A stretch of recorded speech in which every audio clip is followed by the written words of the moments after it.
Hi everybody, good afternoon and welcome to the Masters of Science in Information and Communication Technology for Development Spring Practicum presentations.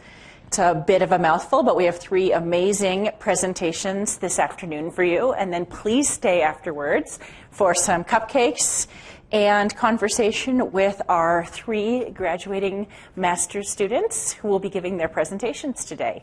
My name is Revi Sterling, and I run the Masters in Science and ICTD, and if you're interested in finding out more about the program, please grab a flyer on the way out and talk to myself or Rashay Cohen, who's the student advisor, and we would be happy to talk to you about the program.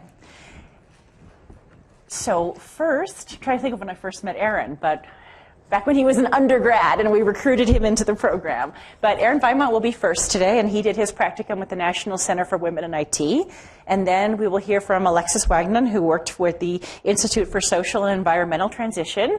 And then Hawra Rabaan, who has worked with the Dar Si-Hmad Foundation in Morocco. And we are streaming this, so hopefully our friends in Morocco and maybe Vietnam are even watching today. So without further ado, I'll turn it over to Aaron.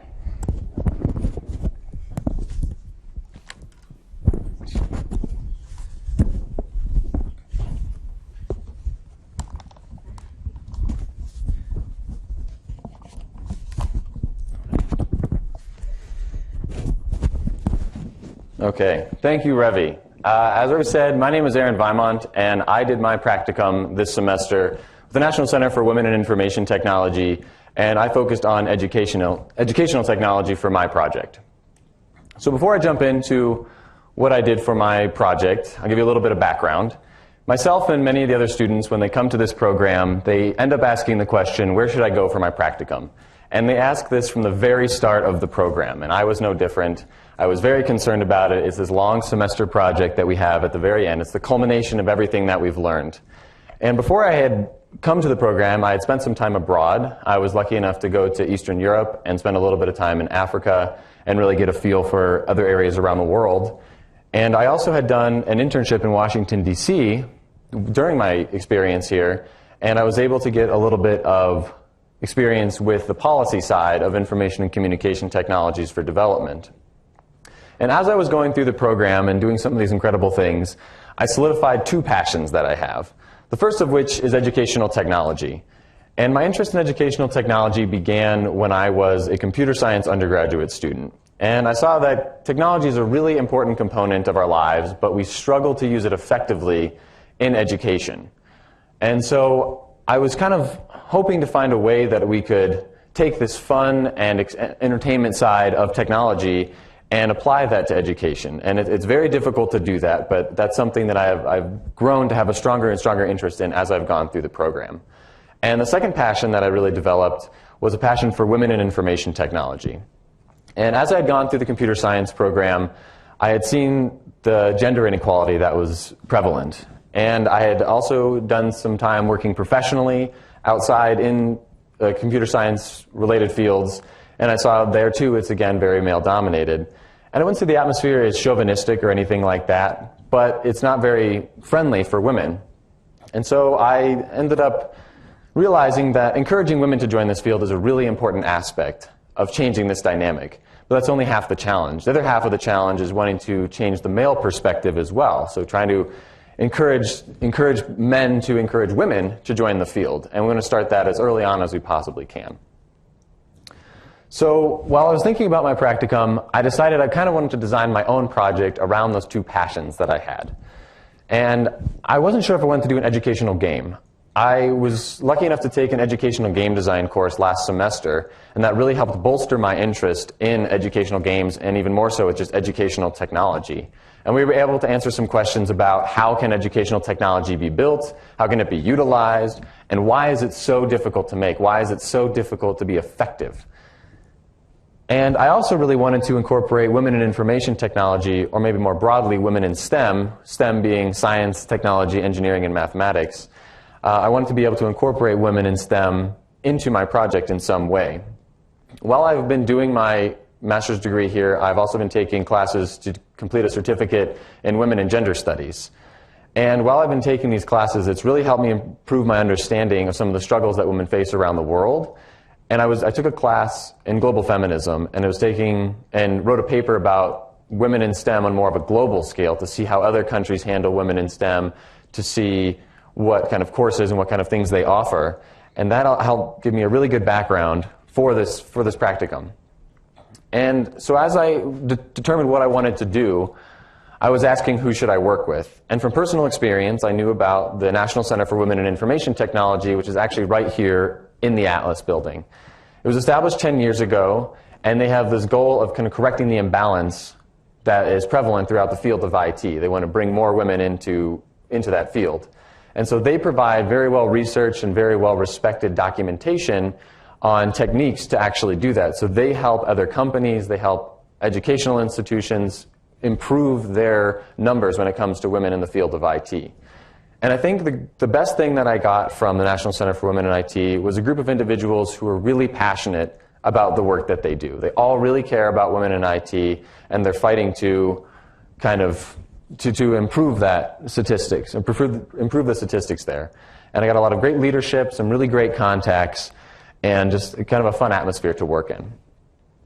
And so for my project, I wanted to create an educational game. And I put game here in quotes because I didn't really want it to be the same kind of games that we're all very familiar with. Didn't want it to be Candy Crush with numbers or anything like that. So I was looking to do a story-based game, and I wanted my game components to flow within this narrative. And I was also trying to target a middle school audience, because middle school is actually a pretty critical age where students determine whether or not they're going to do STEM-related fields. It's not necessarily solidified when they're in middle school, but the experiences that middle schoolers have can actually have a pretty strong impact on what they do later on in life. So my goal was to attract those who don't traditionally play video games, maybe those who are not technically inclined, and see if we can increase their interest in STEM, and maybe increase their interest just in technology in general. And so before I began too much with my project, I looked for some similar technology. The first of which, that's probably the most popular one out there, would be Goldie Blocks. And I based a lot of my own ideas off of Goldie Blocks, but Goldie Blocks was actually for a younger audience than I was targeting. So Goldie Blocks has this interactive story component where there's a book, and then you actually have these physical components similar to Tinker Toys that you use, and you build things throughout the story to help Goldie Blocks solve problems. And another one that I found was a story called Lorem Ipsum, and this is a play off of Lorem Ipsum, which is a text used in newspapers and websites to kind of see how things look, but it's all fake. And so a Facebook engineer actually designed this story, and it follows this girl Lorem, and she uses logic to solve problems. It uses a lot of computer science terminology, but it also has a very obviously educational storyline. So there's no trying to cover up what you're trying to learn. It's like, these are computer science components, this is a character that uses them, and here's how they can be applied.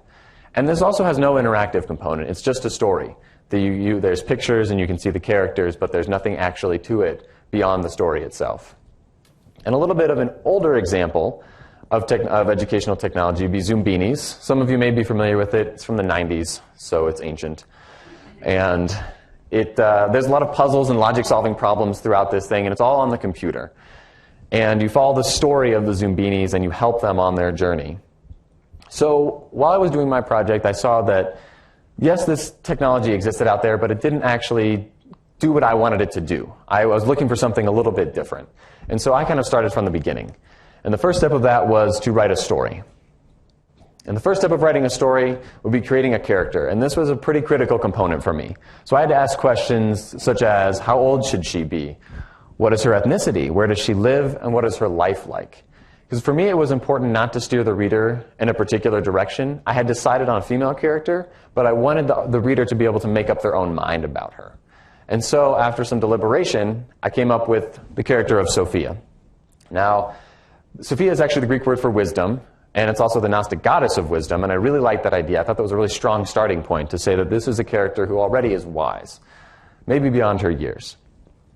But there's no defining characteristics of Sophia. She doesn't have a last name, she has no hair color, eye color, anything like that. All you know about her is that she's 12 years old and that she lives in the suburbs. She has her parents, mom and dad, that's about it. So hopefully the reader then could maybe project themselves onto this character of Sophia. I wouldn't have to do any of that. They would just use their own imagination and hopefully see themselves in this character. So after I had my character, I had to build this adventure. So I had to ask the questions, what does she do, what happens to her, where does she go, and who does she meet? And I wanted a fun story. I wanted something creative and kind of cool. It's hard to determine what's going to be cool for middle schoolers, though. But I still wanted it to be relatable to these kids. And so I tried to answer these questions. What does she do? Well, she's 12 years old, so she goes to school, she does homework, she spends time with her friends and family. What happens to her? This is where it gets a little more interesting. She learns that the women in her family actually can travel through time. And her grandmother gives her an old silver watch that gives her the ability to travel very far backward and forward in time. And she ends up accidentally going to medieval England in the year 1308. And she meets a lot of interesting people. She meets masons, she meets knights, she meets lords, she meets an evil magistrate who tries to capture her and use her time-traveling abilities. And I'd done a little bit of research, and I determined that the Middle Ages would be a pretty good place for my character to go, especially England, because one, they speak English there, so that kind of covers one barrier that she would have to cross. And two, they didn't have tons of technology back then that would be beyond what a middle schooler would actually know now. So she would be able to actually use her knowledge, her skills, to solve problems that would be realistic in a medieval environment. So I had my story, I had my adventure, and then I had to find a place where I could deploy it. And I thought about doing the web, I thought about doing native apps such as iOS or Android, or maybe an ebook because it was a story. But I decided on sticking to the web because, in my opinion, it was very easy to deploy, and it was something that I was most familiar with. And I used HTML5 Canvas and JavaScript to create these interactive game components within it that you'll see a little later on. And I tried to apply the motto that I learned in my game design class, which was test early and test often. But unfortunately, I had to break that rule a little bit just because of time constraints. I didn't have enough time to go to a bunch of middle schools and test out 5 different iterations of my project. But I have been able to do some testing since.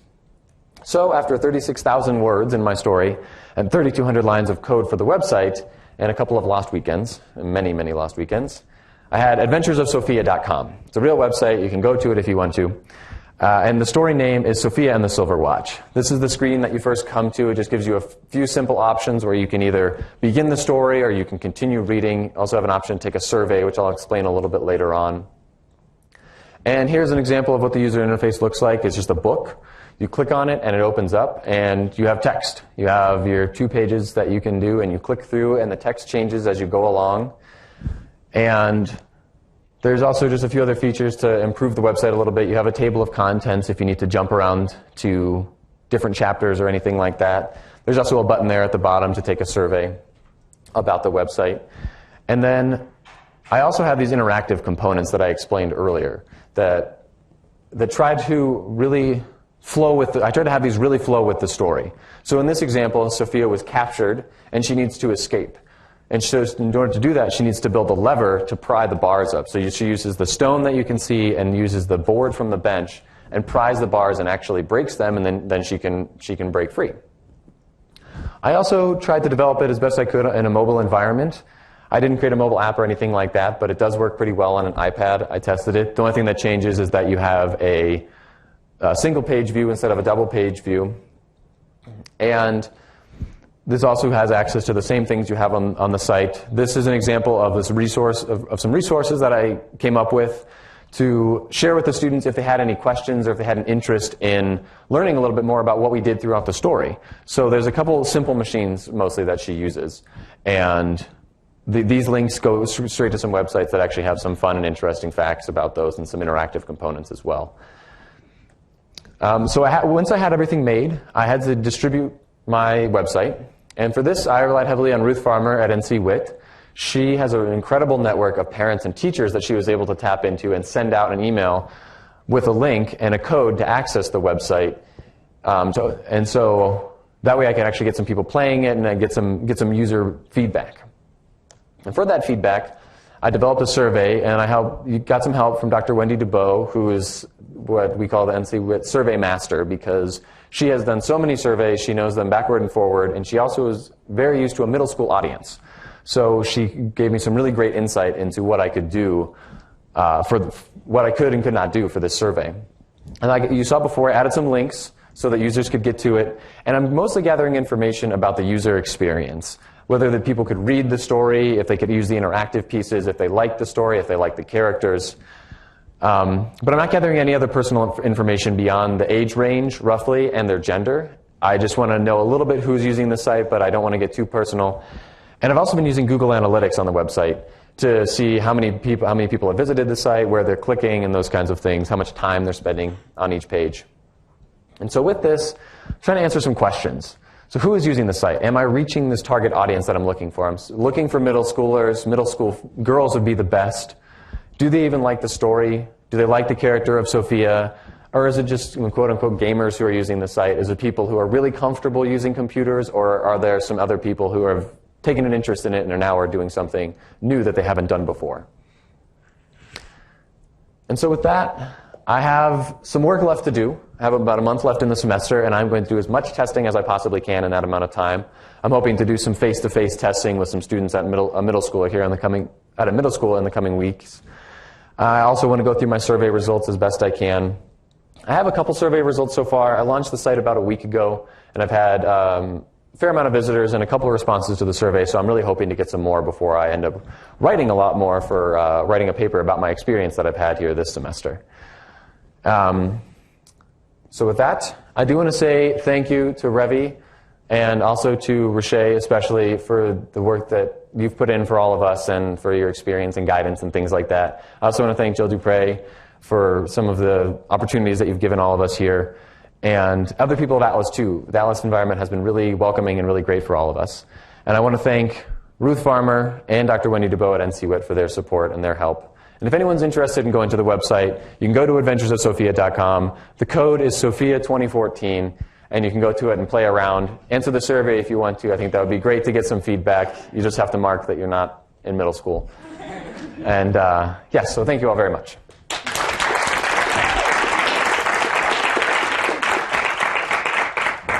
Any questions for Aaron? We have a few minutes for our next presentation. Yes.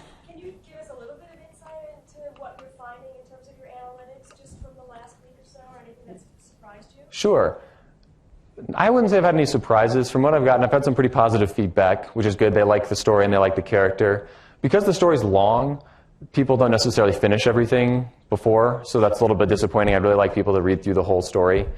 But I've also been a little bit surprised that the people who are using the website are a little older than I was hoping. I was really looking for middle schoolers. I've had most of the responses have been 14 to 15 years old or maybe even older, so that's a little bit disappointing. I'm hoping to get some more.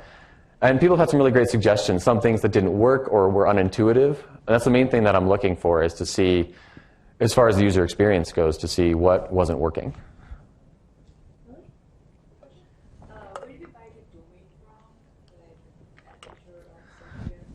I have my own domain already, which is aaronvimont.com, which is not a very good website, so don't go to that one. And so since I already had that, I could actually just get the domain name for free. I had a coupon for it, so I just created a subfolder, and now everything's just up on the server there. Okay. All right. Thank you. Oh, where's the mouse? There. Where'd it go? Aha. Yes. Okay, so where's yours? Alexis. Perfect. Okay, so you can just do play. Microphone.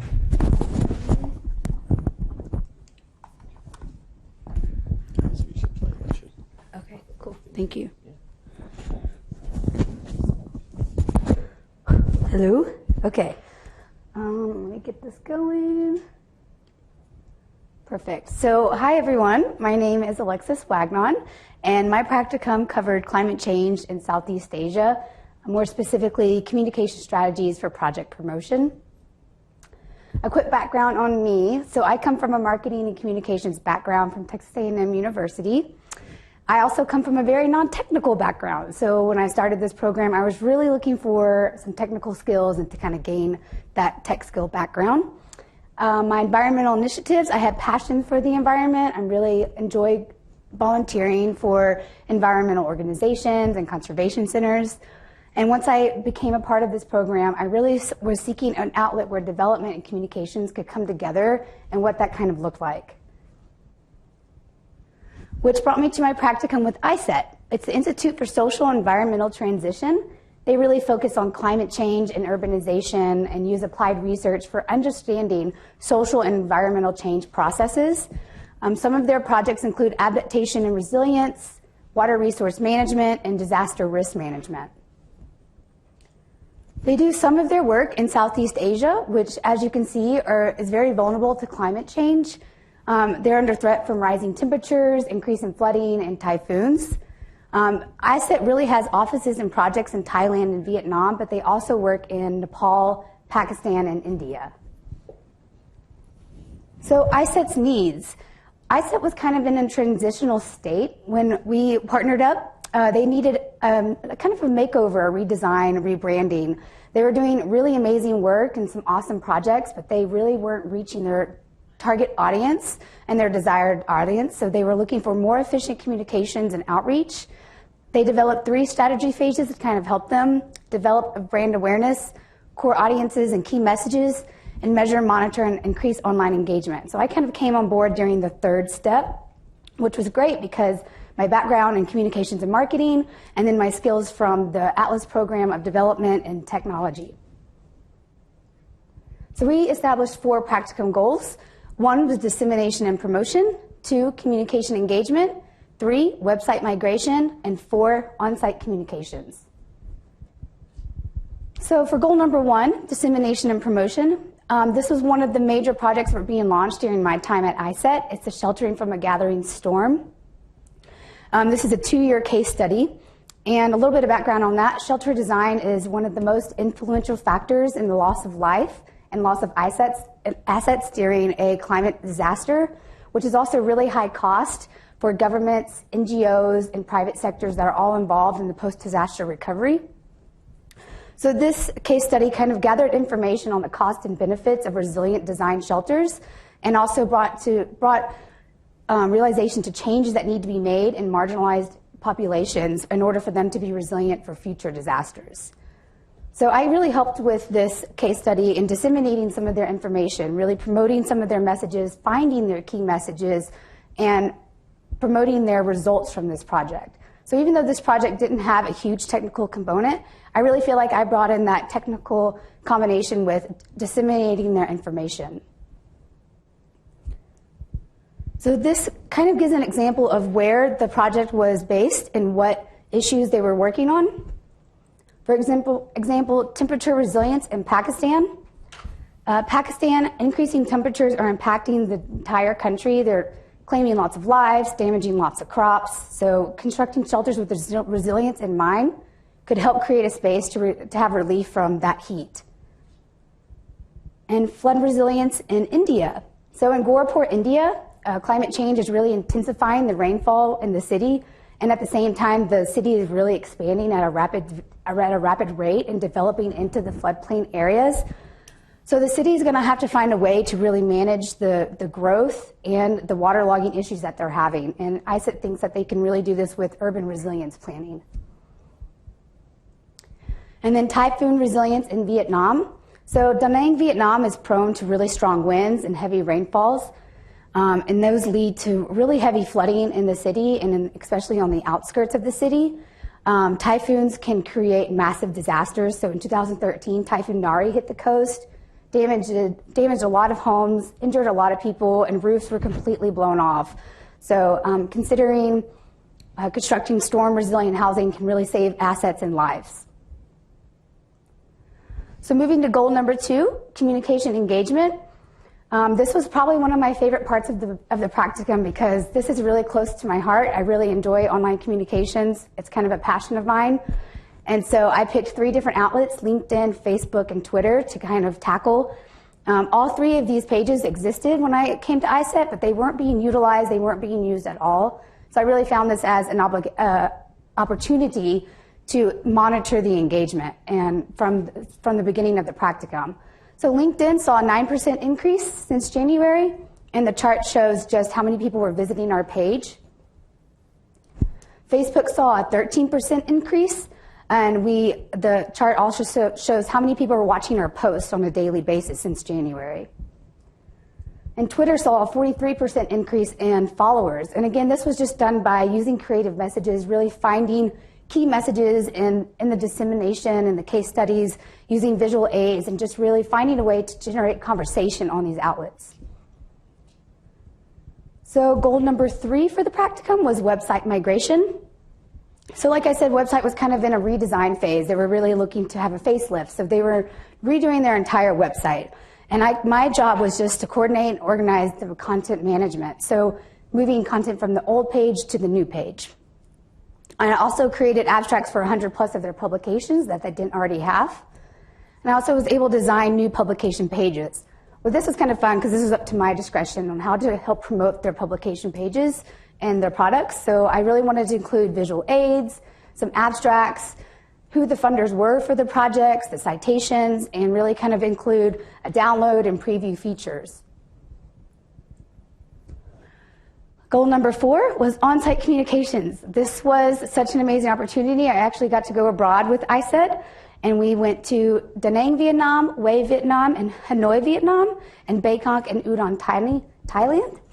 In these areas, we were visiting existing projects, but we also conducted meetings with high-level policy leaders all the way down to community-level leaders, and really engaging them in talks about new development and climate issues at each of those levels.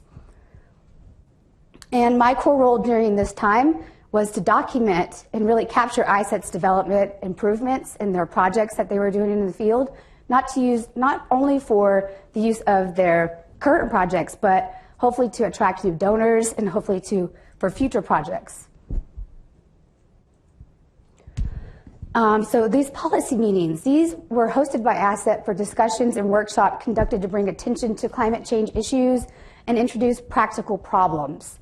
Most of these issues included development in floodplain basins and the need for future resilience planning. These meetings were attended by some pretty important people, high-level department heads and policy leaders. The mayor of Da Nang, Vietnam was there. The Ministry of Construction was at some of these, and so were other government level representatives. At these meetings, ISET scientists presented some of their findings on the climate issues that they found and solutions on what they thought would be easy to do for the cities. So my job in these communication support was to document the entire event via video and photographs. I got to coordinate some of the interviews and update some of the live coverage. So I really was keeping ISET's audience engaged while we were abroad, letting them know what we were doing and how the meetings were going. So what I learned, some intercultural communication issues during these meetings. So there's some language barriers. We had a lot of people here, but only one translator. And so it was really subjective to the messages she wanted to translate. And she had a difficult time keeping up with what the presenter was saying while the slides were going. So it was kind of hard to follow both. Also, some of these level heads talked about some of their pain points. One was very interesting. They were needing stronger communications based around their projects, their development projects, and support with finding these key messages. They talked about how if one message comes across in the wrong way, they can really lose support from investors and their community. So that was very interesting from a communication standpoint. Number 4, city dialogue. So ISET hosted these for discussions with city-level representatives, organizations, and small businesses, such as the Water Association, Women's Unions Association, Departments of Construction, and City Hall members. ISET did this to kind of learn about their local concerns and what they saw as issues. ISET would promote their models and framework, kind of talk about how they approach problems and see if these models would actually work for those problems and on that level. And ISET really saw this as, this was a huge influence in the community. These people really had influence, and their words and their opinions hold a lot of weight. They're really well respected within their community. Community engagement. So we got to visit 4 or 5 different villages while we were there, like I mentioned, and we got to see some of our existing projects and how they were doing and the progress of them, and also just get to talk to the locals and see, what they thought as issues on their level, what kind of climate issues are they dealing with, and just kind of hear about their stories. During these meetings, men, women, and children were there, And mostly the women and children just wanted to talk. They just wanted to share their stories about their floods and how they're affecting their daily lives. And so my job was to really document these discussions for the community, stories and disaster experiences, and really just document the local lifestyle, kind of interact with them.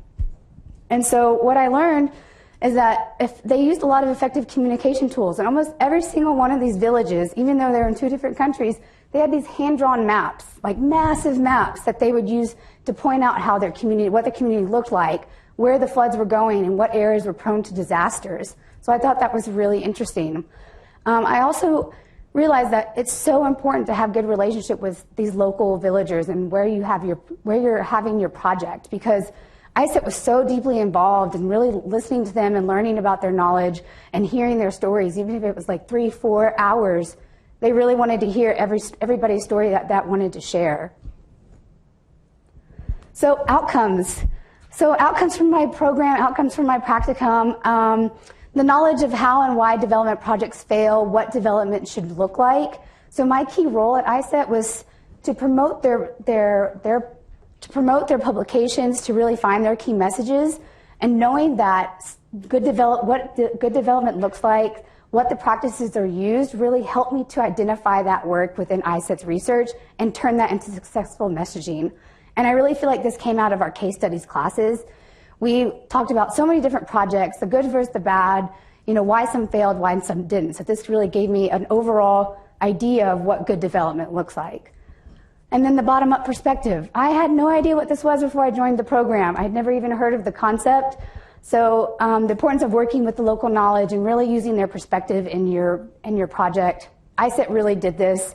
They started at the site, they defined the problem, and they discovered the solution together. And I feel like this really came out in my global development classes, and I was able to observe that and really see that when on site with ISET. And so my tech courses, I came from a non-tech background. So having some tech courses in my program really helps me to feel confident and know that I could do this ISET technological role in the website migration and online content management. So that was really helpful. So in short, I helped ISET with information dissemination. I added a technical component to some of their publications and disseminating their information, generated and migrated online content while increasing audience engagement, and I had the opportunity to identify and use my ICTD knowledge and skills during the site visits.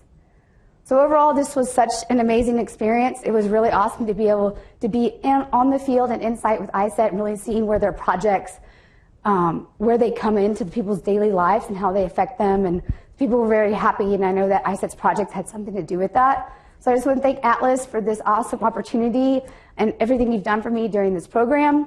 And I also want to thank ISET for letting me join them in their travels and be a part of their research. So thank you.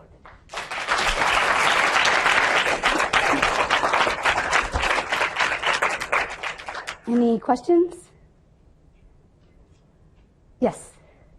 Hi, Alexa. Hi. Great practicum. Thanks. The question is, how does ISET have a plan to sustain the social media components that you had to create content to, like to continue to engage the audience and grow more? Yeah, so ISET actually offered me some contract work after graduation, so hopefully that'll be me doing that. So yeah, that's me. So hopefully I'll be able to do that. And I've also created some structure on the things that I've done to help them kind of where they were versus where they are now. Just some kind of format of structure of just instructions. So even if I'm not there, they can hopefully use that to generate new messages and engagement. Yes. Hey. Next question there. How are you measuring engagement on online and social media efforts? So we have Google Analytics, but I'm not really sure how to use all of that to its benefits. So what I just did was just noticed the different followers, engagement, and the likes that we were having from LinkedIn, Facebook, and Twitter. And our website also has an engagement tool or a monitoring tool that they use to notice, to track the differences. Cool. Thanks, guys.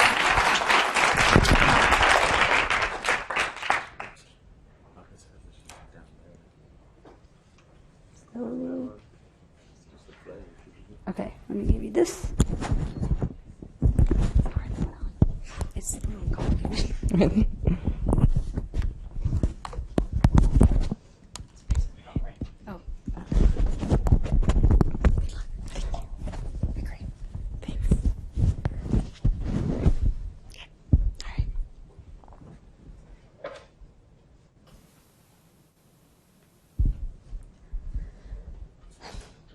Imagine being a 17-year-old female living in a mud house, and at this age, you're not focused on school, but instead staying at home, cooking and cleaning, taking care of the cattle, and going for 3.5 hours back and forth to fetch water for your household.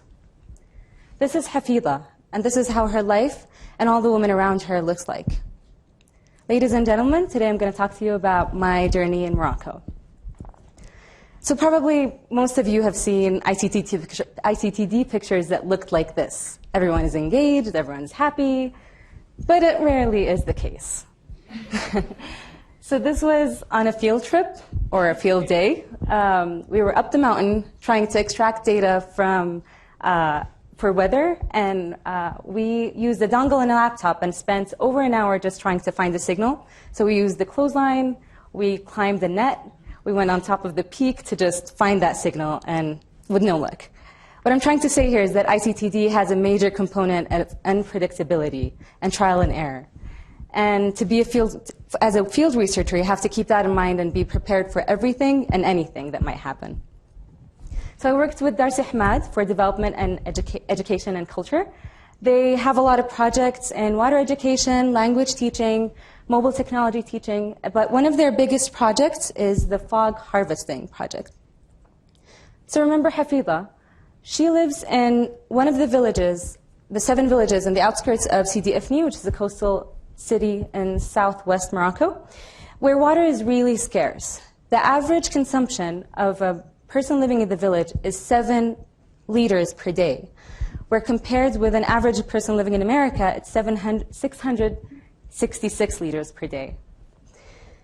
However, this area is particularly humid and has long-lasting fog throughout the year, from June till December.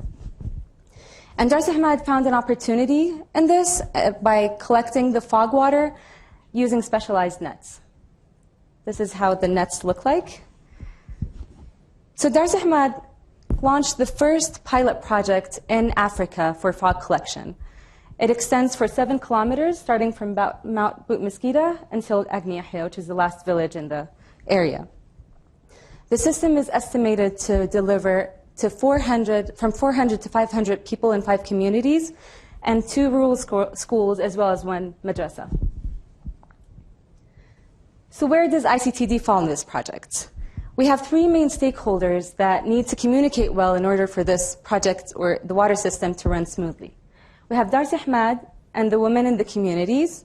Since their role was always to collect the water and manage it, Dar Si-Hmad was committed to keep that role in the new system and had them report and manage the water after launching this new system. And this is the focus of our fellow researcher, Leslie Dotson. The other stakeholder is the water manager, who is responsible for monitoring the project or the infrastructure twice a week, going up the mountain, checking each and every part, and reporting on damages and emergencies. And this is where my practicum fell into this picture. The last line of communication was between the water manager and the ladies, but due to cultural constraints on both parties, it was very hard to maintain this line of communication. So the needs of the project were to have a system that reported in real time to Dar Si-Hmad from the water manager, and to keep track of the problem history, or problems, to geolocate that employee, or the water manager, and to be sustainable. And this is something that Revi emphasized in our classes. To have a sustainable project and development is way important than having just an idea of development. And by sustainable here, I mean to have a software that is replicable and modifiable from on the organization's end after I leave, basically. But we had some constraints. The first constraint was the lack of cellular coverage. And the other one was the ban on Google Earth. So it was hard to maintain a geolocation for the employee and to deliver in real time. Also, the water employee is semi-literate, so we had to keep that in mind in designing that application. The budget was obviously a constraint, since it's an NGO, and the weather conditions are very unpredictable up and down the mountain. So my first thing to do was to figure out what hardware was to be used in this project, and we agreed on using the Samsung Galaxy tablet for several reasons. The first being the reasonable price it has, And also the size, it's not too small. It's not a smartphone where it's all cluttered and easily lost. And because, most importantly, it supports an Android operating system, which allows for open source and free licensed application building. The second step was figuring out the software. So I looked into existing applications, water monitoring applications, inventory, form collection, anything that looked somewhere similar to what we were trying to implement. But they were too inflexible, I would say. They weren't really helping. The other thing was to create it from scratch, but that would also require overhead of time and effort on the NGO's part had they decided to go on with the project or the software. So I found a solution in the middle, which was customizable and very easy to adapt later on. I used Open Data Kit, which is an open source and free license data toolkit, which allows for form design, data collection, and data aggregation. So how did this fall into the needs and constraints area? For reporting in real time, I had the save and send feature instead of real time because of the lack of coverage. And it sent information whenever a signal was found automatically to the cloud, which was FormHub in this case. And the problem history is kept via spreadsheets that is reflected in the cloud. And for geolocation, I had to utilize another tool, which is scanning. So I had QR codes implanted on each part of the system, and the employee had to scan that QR code in order to pull up the information and data fields that he had to fill. For sustainability, ODK allows for coding not only in XML, but in Excel. So it would be easy for the employees with minimum technical background to follow the syntax that creates that form. For semi-literacy, I had questions based on icons, so they didn't have much text, and also allowed for the employee to upload images instead of entering text. The weather conditions were overcome with a rigid OtterBox or cover. So this is how the application looks like. But although I did all of that in Boulder, I had the opportunity to go to the field over winter break. And that was amazing because I got to see the site for myself. I had, as all field researchers, different hats to wear. I went to the office, did some office work, and monitored the frontline SMS system that has been configured by the ISET-TD lab. I also got to visit the villages, and most of my time there I spent with Leslie, monitoring the water consumption and going around teaching the ladies how to use this system and kind of explaining what the purpose behind it was. And also I had performed some exit interviews on the last day. The fun part was going up the mountain where I checked the system in person and saw all the parts of the water infrastructure. And this was very interesting because I saw how much effort was done and put in building this huge system. And also, I put myself in the shoes of Hussein, the water manager, who had to go twice a week, and it was a rough journey. And I didn't experience it until I went in person. So during those visits, I implanted the QR codes and tried different techniques. Once we used duct tape, and the other time we used plastic ties, silicone glue, just to make sure that it's weatherproof and waterproof.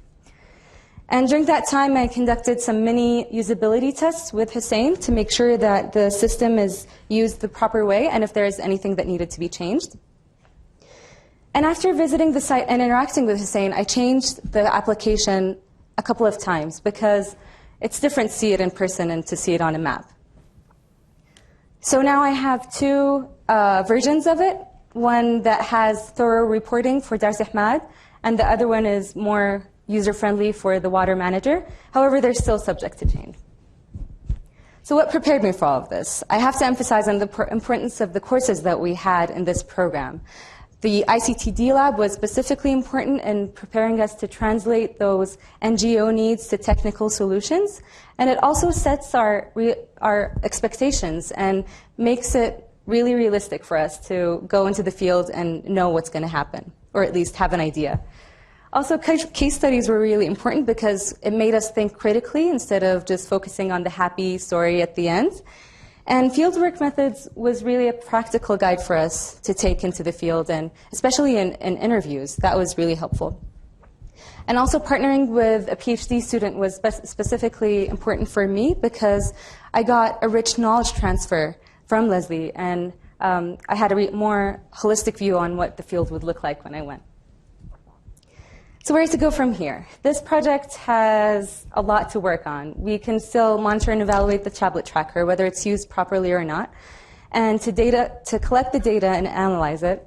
And also there are a lot of other rich opportunities for ICTD practicums or labs with Dar Si-Hmad, including the e-learning system that they're thinking of, and women and children education.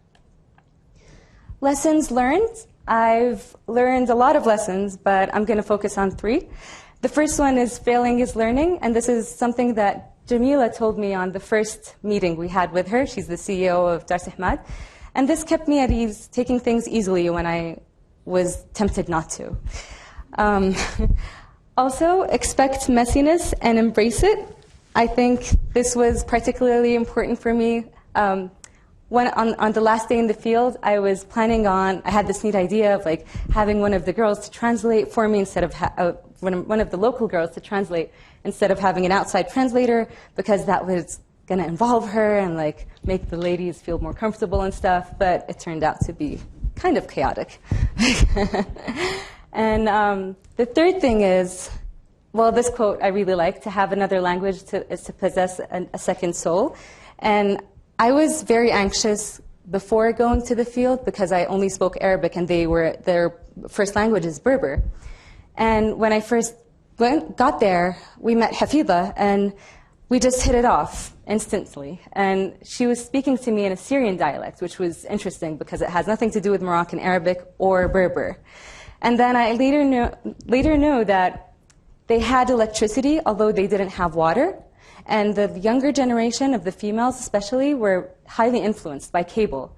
So this led to a wave of conversations and discussions, and even one of the girls was discussing human rights in Saudi Arabia with me. So that was really interesting.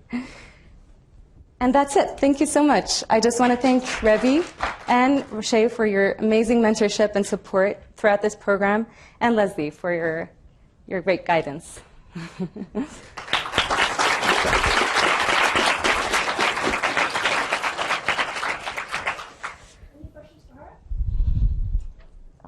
Yeah, Matt. Last question.